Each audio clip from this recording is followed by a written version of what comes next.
Assalamualaikum warahmatullahi wabarakatuh. Kembali lagi bersama kita di channel Pangeran Cahaya. Saudaraku, berbicara mengenai pengenalan diri yang sebenarnya diri, tentunya kita ini tidak akan lepas dengan kedua ilmu Allah Subhanahu wa Ta'ala. Yang pertama, ilmu tasawuf. Yang kedua, ilmu yang paling mendekat kepada zat, yaitu ilmu sifat 20. Ilmu tauhid 20, sifat 20. Kepada orang awam, kedua ilmu ini sangat ditakuti orang-orang awam, karena mereka mengatakan ketika kita mengkaji salah-salah, kita akan menjadi gila. Sungguhnya pandangan seperti itu adalah keliru besar. Seandainya memang terjadi pada setiap salik yang mengkaji kedua ilmu Allah itu, maka dapat kita pastikan apa yang dikajinya itu menyimpang dan keliru daripada kaidah yang sebenarnya. Justru keyakinan kita itu menganjurkan kepada kita untuk masuk mempelajari kedua ilmu Allah itu dengan baik dan benar. Karena kedua ilmu itu akan dapat menghindarkan diri kita untuk untuk dapat mengantarkan kita kepada Allah Subhanahu wa Ta'ala, kepada pengenalan diri yang sebenarnya diri, dan Tuhan yang sebenarnya diri Tuhan. Maka saudara, banyak sekali dasar-dasar yang menerangkan perlunya kita itu mengenal diri. Sebagaimana hadis Rasulullah SAW yang artinya sesungguhnya diri anak Adam itu adalah dosa yang besar, kecuali dia mengetahui akan dirinya. Nah, kemudian barang siapa yang menuntut jalan kepada Allah lain daripada pengenalan selain Allah, lain daripada pengenalan selain Allah, maka ia sesat dengan Tuhannya. Ia jauh daripada Tuhannya. Maka bermula mengenal diri yang sebenarnya diri itu, kita ketahui dulu akan sifat-sifat wajib yang 20 itu. 20 sifat yang ada pada diri. Sedangkan jalannya tasawuf, kita mulai daripada 20 sifat pada diri kita. Kita sering ulang-ulang agar masuk, tertanam, tertancap di dalam diri kita masing-masing. Jadi di situ ada sifat nafsiyah. Nafsiyah ini artinya sifat yang wajib bagi zat. Itu sifatnya wujud. Jadi jika ada sifat nafsiyah, tentunya ada diri nafsiyah. Kemudian selanjutnya sifat salbiyah. Ya, salbiyah ini artinya menolak yang tidak layak bagi zat. Qidam, baqo, mukhalafatul lil hawadits, qiyamu talabi nafsi, dan wahdaniyat. Jika ada sifat salbiyah yang 5 ini, maka ada pula diri salbiyah. Kemudian ada sifat ma'ani, sifat 7 ya, qudrah, iradah, ilmu, hayat, sama, basor, dan kalam. Berdiri dia kepada yang maujud, kepada diri maujud. Kemudian sifat ma'nawiyah artinya wajib bagi zat, dikarenakan dengan sesuatu sebab yang ada. Kaunuhu qadirun, kaunuhu muridun, kaunuhu alimun, kaunuhu hayyun, kaunuhu sami'un, kaunuhu basirun, kaunuhu mutakallimun. Maka jika ada sifat ma'nawiyah, tentu juga ada pula diri ma'nawiyah. Maka disimak baik-baik saudara-saudara, bagaimana maksudnya, bagaimana permainannya, pemahamannya. Jika ada sifat nafsiyah, salbiyah, ma'ani, ma'nawiyah, tentu juga ada juga yang disebut dengan diri nafsiyah, diri salbiyah, diri ma'ani, dan diri ma'nawiyah. Kemudian sedangkan tasawuf itu adalah jalan. Jalannya. Thariqah itu termasuk cabang atau bagian daripada tasawuf. Jalan. Maka secara garis besar, tasawuf itu bagi kita tidak ubahnya seperti proses perjalanan 3 huruf hijaiyah. Jadi proses perjalanannya itu seperti 3 huruf hijaiyah yang 3 ini. Ja, ha, kho, ja, ha, kho. Jim. Kalau huruf jim ini, itu titiknya ada di dalam huruf ja, jim. Maksudnya dia ini mengisyaratkan kepada kita, pada diri manusia itu penuh dengan dosa dan kesalahan. penuh dengan nafsu-nafsu keakuan diri, seakan-akan seluruh aktivitas kehidupannya, ya, kehidupan ini menjadi kuasa manusia semata. Manusia merasa berkuasa, manusia berasa dia bisa berkehendak, manusia itu merasa perasaan mengetahui, manusia itu merasa hidup, dia merasa mendengar, dia merasa melihat, manusia merasa berkata-kata. Perasaan-perasaan yang seperti ini akan timbul. Itu dikarenakan ketidaktahuan kita, karena siapa diri sebenarnya diri, ketidaktahuan itu. Maka Allah Subhanahu wa taala berfirman dalam hadis qudsi, menyuruhkan kepada seluruh manusia yang beriman kepadanya untuk melihat ke belakang. Maksudnya melihat dan mempelajari asal muasal kejadian diri, masuk pada jalan awaluddin ma'rifatullah. Kemudian huruf setelah jim itu ada ha. Ha ini tidak sama sekali tidak memiliki titik, baik itu di dalam huruf, di luar huruf, di atas dan di bawah. Itu isyarat pada kita seperti keraguan atau kebimbangan yang akan membawa diri kita pada suatu pertanyaan besar yang ketika membutuhkan jawaban segera dan pasti. Ya. Misal, siapakah sebenarnya Tuhan itu? Siapakah sebenarnya diri ini? Sekiranya aku ini Tuhan, di mana hamba? Sekiranya aku hamba, di mana Tuhan? Nah, pertanyaan seperti itu yang banyak menjebak. Yang selalu sudah diberikan sadar langsung, sudah diiktikadkan, sudah ditahkikkan benar, nanti berubah lagi pikiran. Nah, itu. Jadi itu memang pikiran-pikiran itu adalah perasaan-perasaan, itulah nafsu atau iblis. Nah, ini adalah janji Allah. Barang siapa mengenal dirinya, dia akan mengenal akan Tuhannya. Allah Ta'ala tidak pernah ikan janji. Kemudian Allah itu berseru, jangan engkau mencuri aku, karena aku sudah laisa pada dirimu, dan pasti engkau tidak akan menemukanku. Tapi cari taulah engkau tentang siapa diri sebenarnya diri. Kemudian kita melangkah ke huruf yang ketiga, itu huruf kho. Kho itu ada titiknya di luar huruf, di atas. Nah, kho itu maksud isyaratnya kepada kita itu bahwa apabila rahasia Allah itu telah sampai kepada kita, maka tidak akan pernah lagi ada keraguan, was-was, ketakutan, kekhawatiran atas diri kita. Seluruhnya menjadi pasti sudah. Tidak ada lagi takut-takut, keraguan-raguan, was-was, khawatir kalau memang sudah didudukkan di situ. Maka di dalam hadis qudsi juga dijelaskan, rasakanlah olehmu kematian sebelum mati, yang sebelum ajal itu datang kepadamu. Jika engkau akan datang kepadaku, maka matikan seluruh rasa Adam yang ada pada dirimu, kemudian kembalikan rasa itu kepadaku, kata Allah.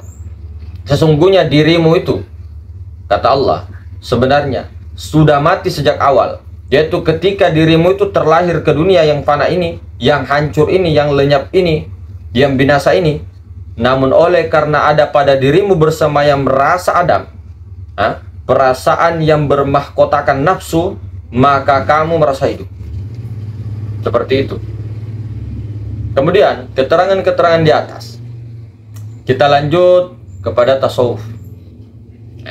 Ta, so, sot, waw, dan fa, tasawuf. Jadi kalau kita huruf ta, itu ta artinya tajrid. Tajrid itu apa maksudnya? Menghilangkan. Apa yang dihilangkan? Tajrid kepada dunia, tajrid kepada manusia, makhluk ya, termasuk. Kemudian tajrid kepada hawa nafsu. Kemudian sot. Sot itu sofa. Artinya bersih. Apa yang dibersihkan? Bersih dari keinginan duniawi, bersih daripada amarah ya. Kemudian bersih daripada sangka-sangka keakuan diri selain daripada keakuannya Allah Ta'ala. Kemudian huruf waw. Waw itu wafah, artinya memelihara. Apa yang dipelihara? Memelihara syariat, memelihara thariqah, memelihara hakikat, dan memelihara ma'rifat. Serta memelihara pengenalan selain daripada pengenalan kepada Allah. Kemudian fa, fana, artinya lenyap atau hapus, karam. Fana. Apa yang difanakan?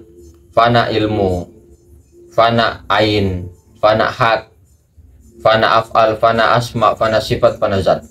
Fana semua. Dikembalikan betul-betul hancur lebur. Itulah yang disampaikan mengenai tasawuf berdasarkan huruf-huruf, dan ini berbeda-beda pendapat sesuai dengan tafsiran masing-masing guru-guru. Nah, dengan kita mengetahui itu, diri kita suatu saat akan menjadi fakir. Fa, kof, ro. Fa itu fana, kof itu kona'ah, ya. Ro itu ridho, fakir. Nah, maka seperti itu saudara-saudara, kita betul-betul harus, ya, bukan dengan nafsu, dengan diperjalankan Allah dengan sebenarnya diri, ya. Langkah-langkah awal itu biasanya di dalam ma'rifat asma, di dalam kitab Taurat, ya. Kita buka sedikit masalah nama zat yang Maha Esa itu ada 300 banyaknya di dalam kitab Taurat yang ditulis menurut bahasa Taurat. Kalau di dalam kitab Zabur itu ada juga 300 nama zat yang Maha Esa ditulis dalam bahasa Zabur. Di dalam kitab Injil juga begitu, 300 juga banyaknya nama zat yang esa itu, yang ditulis juga tentunya dengan bahasa Injil. Dan di dalam Al-Quran ada 99 nama, ya, yang merujuk kepada zat yang Maha Esa itu ditulis dalam bahasa Arab. Nah, maka jika kita menghitungnya, maka dari keempat kitab itu yang ditulis berdasarkan versinya, maka akan ada 999 nama bagi zat yang Maha Esa. Meskipun nama Allah itu tidak terbatas, unlimited. Nah, dari jumlah tersebut 998 nama itu adalah nama daripada sifat zatnya yang Maha Esa. Zat yang Maha Esa itu namanya adalah Allah. Nah, hanya Allah saja. Kan tadi 999, 998 itu Allah. Kalau nama seribunya la sautin wala harpun, atau nama kita pribadi. Nah, maka dikatakan itu, ya, ulama kita, nama Allah itu tertulis di dalam Al-Quran 2696 tempat. Kemudian apa hikmahnya? Kenapa begitu namanya Allah zat yang Maha Esa itu banyak sekali dalam Al-Quran, diulang-ulang sebanyak segitu? Nah, maka Allah berpesan kepada hambanya, wahai hambaku, jangan pernah engkau melupakan atas namaku. Yang namaku itu tidak pernah berpisah dengan zat dan tidak akan pernah bercerai. Namaku itu dengan zatku itu sebenarnya tunggal. Cuma bagi orang yang buta tidak akan mengetahui, hanya menyembah nama saja. Nah, maka hadirin saudara-saudaraku, kitab 104 buah kitab juga, ya, yang diturunkan oleh Allah Ta'ala, dan sub-sub lembaran-lembaran banyak, ya. Kemudian Al-Quran juga, Al-Quran Karim, banyak sekali kitab-kitab yang dahulu sebelum Al-Quran pun juga. Begitupun juga kalimat la ilaha illallah, ya, intinya daripada kalimat itu, kalimat syahadat la ilaha illallah itu intinya ada 12 huruf. Kalau kita hilangkan 8 huruf, maka tinggal 4 huruf, yaitu alif lam lam ha, Allah. Nah, nama Allah ini sekalipun digugurkan satu persatu, itu akan tetap memang mengandung makna dan arti yang mendalam, meskipun digugurkan satu persatu. Maka terkadang bagi sufi itu mengamalkan ketika sudah mengetahui memasrahkan lafaz Allah alif lam lam ha, itu meneruskan kepada kalimat hu Allah. Zikirnya zikir nyawa hu Allah. Jadi kalimat hu ini diambil daripada kalimat huwa. Kalimat huwa itu artinya zat. Kul huwallahu ahad. Artinya zat yang bersifat kesempurnaan yang dinamai Allah. Yang dimaksud kalimat hu itu menjadi berbunyi selanjutnya ke zikir rahasia itu zat, artinya zat.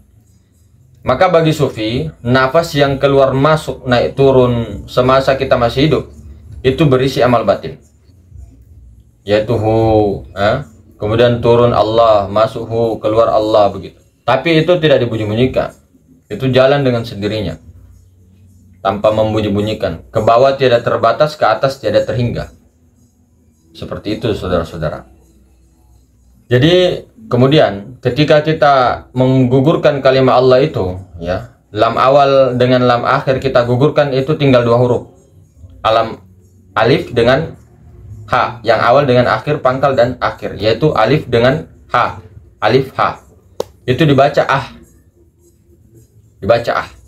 Maka kalimat ini tidak dibaca lagi dengan nafas, ya, yang keluar masuk, tidak Tidak dibaca lagi dengan napas ke atas, napas ke bawah, enggak.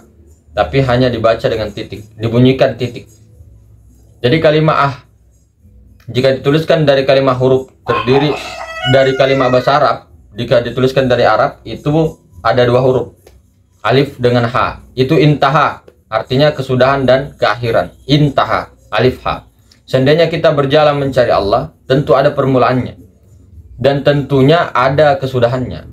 Akan tetapi ketika sudah sampai zikir itu sampai perjalanan itu ke tujuan yang dimaksud. Nah, itu seperti itu saudara.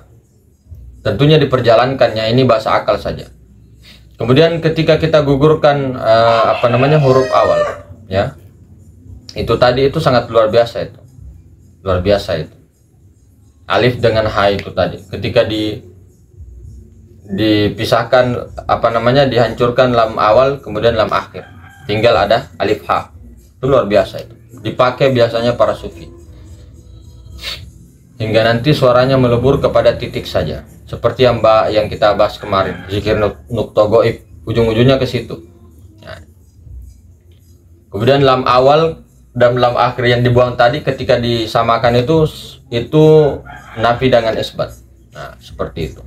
Kalau lam kedua dengan huruf H, yang tertinggal hanya huruf H, huruf alif dengan lam. Alif dengan lam. Kalau kita buang lam dengan H, tinggal alif dengan lam. Nah, itu alif lam latif. Jadi kalimat Allah itu bukan nakiro. Kalimat Allah itu adalah ma'rifat, yakni isyarat dari huruf alif dengan lam yang pertama pada awal kalimat Allah. Kalau digugurkan lagi sekaligus 3 huruf, lam awal digugurkan, lam akhir digugurkan, kemudian ha, nah, itu digugurkan juga. Tinggal yang ada hanya yang awal, yang paling tunggal dari segala yang tunggal, yaitu huruf alif. Alif tunggal yang berdiri dengan sendirinya. Maka tanda huruf alif tunggal itu dengan tanda baris atas, bawah dengan depan, maka akan berbunyi a, i, u. Maka setiap berbunyi a dipahamkan ada zat Allah. Begitu pula dengan berbunyi i ada zat Allah. Dengan hu ada zat Allah. Jadi jika semua bunyi itu a, i, u dipahamkan ada zat Allah. Maka segala bunyi suara di dalam alam semesta ini, baik itu yang terbit dari api, angin, air, tanah, maupun yang datang keluar daripada mulutnya makhluk, ada zat Allah. Suara-suara itu a, i, u semua, karena bermulanya dari titik. Bunyi-bunyi suara itu yang datang daripada apa saja, kesemuanya itu berbunyi Allah. Mau itu bunyi palu-palu, ya, mau bunyi burung, mau bunyi lonceng, mau bunyi apapun, menunjukkan bunyinya untuk menunjukkan zat Allah. Maka nama dari zat yang Maha Esa itu. Sedangkan huruf alif itu asal atau dasar yang huruf Arab, yang huruf hijaiyah asalnya itu daripada 29 huruf. Maka dengan demikian, ketika kita melihat huruf alif, maka seakan-akan kita telah melihat 29 huruf hijaiyah itu yang ada. Lihat dan perhatikan sebuah biji pada tumbuh-tumbuhan. Dari biji itulah asal usul kejadian urat, batang, pokok, daun, ranting, buah, dan sebagainya, seperti itu. Jadi kemudian huruf itu tadi yang harus kita inikan ya, pahamkan dulu ya, renung-renungkan. Kemudian ketika dihabiskan semua, tinggal adalah kosong, la sautun wala harfun. Kalam Allah yang qadim tidak bercerai antara zat dengan sifat. Hanya zat semata-mata yang ada, meninggalkan semata-mata selain daripada Allah. La maujudun bihaqi Allah. Tiada yang ada, hanya Allah Ta'ala saja. Itu ketika mengalami fana kepada maharuang, semua hilang, yang ada hanya Allah. Di sini terjadi majzub, fana orang-orang. Maka 9 kali tadi kita gugurkan kalimat Allah. Seandainya belum dipahami, maka kita banyak-banyak berkhulwat, banyak-banyak ikhtiar, tawaf dengan ikhtiarnya itu dengan ikhtiarnya la haula wala quwwata illa billah. Karena semua hakikatnya Allah Ta'ala sendiri yang memahamkan itu, memperjalankan. Jadi a, i, u tadi termasuk juga itu menerangkan tentang keesaannya Allah Ta'ala. Alif tunggal ya, yang mensifati ke atas berbunyi A, alif tunggal yang mensifati ke bawah berbunyi I, alif tunggal mensifati ke depan atau ke atas berbunyi U, A, I, U. Nah, kemudian selanjutnya, bagaimana jika alif tunggal itu tidak sifat menyifat? Apakah ada bunyinya? Apakah ada suaranya? Dan apakah ada kalimahnya? Nah, kalau tidak ada baris A, I, U itu, baris atas, baris bawah, sama baris depan, tidak akan ada kalau tidak ada barisnya. Maka kita ketahui, saudara-saudaraku, ya, kita harus tahu, diberitahukan Allah Ta'ala, kita sama-sama diberitahukan Allah, ya, ini bahasa akal ya, kita tahu padahal Allah Ta'ala sendiri yang tahu. Cuma dibahasakan begitu ketika disyariatkan begitu, bahwasanya diri yang sebenarnya diri adalah hayat, yang sebenarnya hayat adalah ruh, sebenarnya ruh adalah nyawa, sifat, kemudian lanjut ke Nur Muhammad daripada Nur Zat, Nur Ilahi, Nur Ilahi daripada Rabbul Izzati. Seperti itu kalau diurut. Maka sesungguhnya seseorang yang sudah betul-betul didudukkan sampai wusul kepada ilallah, ia tidak akan tahu lagi akan dirinya, tidak tahu lagi siapa Tuhannya. Emas, pasir, surga, neraka itu sama saja, sama baginya. Ia lebih senang asyik daripada kemesraan zatnya Allah Ta'ala. Tidak ada yang dilihat selain daripada zatnya Allah Ta'ala. Kelihatannya dia, ini bahasa akal juga, Allah Ta'ala sendiri yang melihat dirinya, yang memuji dirinya melalui sifatnya Nur Muhammad itu. Nur Muhammad ya dirinya juga, dia juga. Maka kata Rasulullah SAW bersabda, aku adalah bapak dari segala ruh, dan Adam itu bapak daripada segalian batang tubuh manusia. Daripada Adam, Adam daripada tanah, tanah daripada air, air daripada angin, angin daripada api, api daripada Nur Muhammad SAW.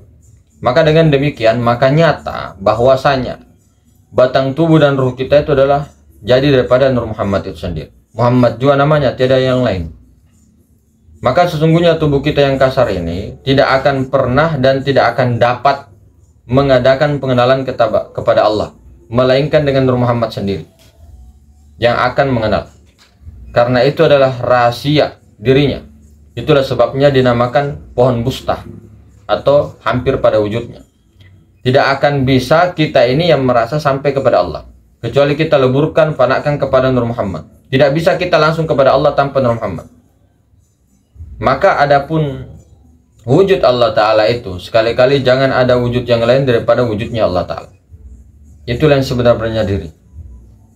Begitu pula dengan perbuatan, selain daripada perbuatan Allah, jangan ada yang lain. Tidak ada perbuatan selain daripada perbuatannya Allah Ta'ala. Jangan ada perbuatan lain. Ini dalam pandangan hakikat ya. Jangan macam-macam pikiran-pikirannya kemana-mana, ndak usah. Itu nanti kurang adab nanti. Namanya ini makom penelanjangan Tuhan ya, cukup di dalam batin. Tidak perlu disebut, oh semua ini Allah yang buat. Itu nanti jadinya kena hukum syariat.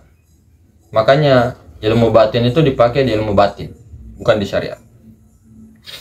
Tetap syariat tetap dilaksanakan, tetap toriko tetap, hakikat tetap, marifat tetap, tapi tidak ada lagi rasa-rasa mengamalkan itu semua. Nah, seperti ana zunni abdibi, aku itu menurut prasangka hambaku. Adapun yang bernama sir, rahasia sirnya Allah Ta'ala juga. Ini kesudahan ilmu. Artinya tidak ada lagi yang akan disebut di dalam kitab manapun juga ketika sudah sir. Kita ini bertubuhkan Nur Muhammad zahir batin, bertubuhkan ruh namanya, sehingga tidak ada lagi kita akan kenang-kenang lagi tubuh kita yang berjasad ini. Kita kenang hati-hati kita, ndak.